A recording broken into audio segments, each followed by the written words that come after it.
Hello friends, ಕೃಷಿಗ channel ನೋಡ್ತಿರುವ ಎಲ್ಲರಿಗೂ ನಮಸ್ಕಾರಗಳು ಫ್ರೆಂಡ್ಸ್. ಇವತ್ತಿನ ವೀಡಿಯೋ ಅಂದರೆ ನೋಡ್ತಾರೆ ಫ್ರೆಂಡ್ಸ್, ನನ್ನ ತೋಟಕ್ಕೆ ಬಂದವನಿ. ಇಲ್ಲಿ ನೀರು ತುಂಬ್ಕೊಂಡೈತೆ. ಈ ರೀತಿ ನೀರು ತುಂಬ್ಕೊಂಡಾಗ ಏನೇನು ಪ್ರಾಬ್ಲಮ್ ಆಗುತ್ತೆ ಅಂತ ಹೇಳ್ತೀನಿ ಫ್ರೆಂಡ್ಸ್.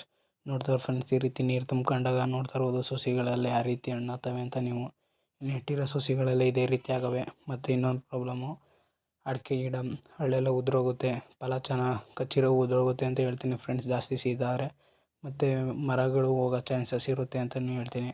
ಜಾಸ್ತಿ ನೀರಿದ್ದಾಗ ನಾವು ಆದಷ್ಟು ನೀರು ತುಂಬಿಕೊಂಡಾಗ ಕಳ್ಸೋಕ್ಕೆ ಪ್ರಯತ್ನ ಮಾಡಬೇಕು ಫ್ರೆಂಡ್ಸ್. ನೋಡ್ತಾ ಇರ್ಬೋದು ನೀವು, ಜಾಸ್ತಿ ಮಳೆ ಆಗಿರೋದ್ರಿಂದ ಹಳ್ಳಗಳೆಲ್ಲ ಬಂದಿರೋದ್ರಿಂದ ನೀರು ತೋಟಕ್ಕೆ ನುಗ್ಗೈತೆ. ನಾವು ನೀರು ಹೋಗ್ಸೋಕ್ಕೆ ಅಂತ ಯಾವ ರೀತಿ ಟ್ರಂಚ್ ಹೊಡ್ಸೋವೆ ಅಂತ ನೀವು ನೋಡ್ತಾ ಇರ್ಬೋದು. ನೀವು ಈ ರೀತಿ ನೀರಿದ್ದರೆ ಏನು ಅಡಿಕೆ ಮರಕ್ಕೆ ಏನೂ ಆಗೋಲ್ಲ ಅಂತ ತಿಳ್ಕೊಬೇಡಿ.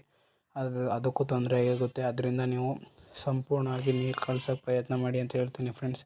ಈ ವಿಡಿಯೋ ಇಷ್ಟ ಆದರೆ ಲೈಕ್ ಮಾಡಿ ಫ್ರೆಂಡ್ಸ್, ಮತ್ತು ಸಬ್ಸ್ಕ್ರೈಬ್ ಅಂತ ಮರಿಬೇಡಿ ಅಂತ ಹೇಳುತ್ತಾ ಮುಕ್ತಾಯಗೊಳಿಸುತ್ತಿದ್ದೀನಿ. ಎಲ್ಲರಿಗೂ ಧನ್ಯವಾದಗಳು ಫ್ರೆಂಡ್ಸ್.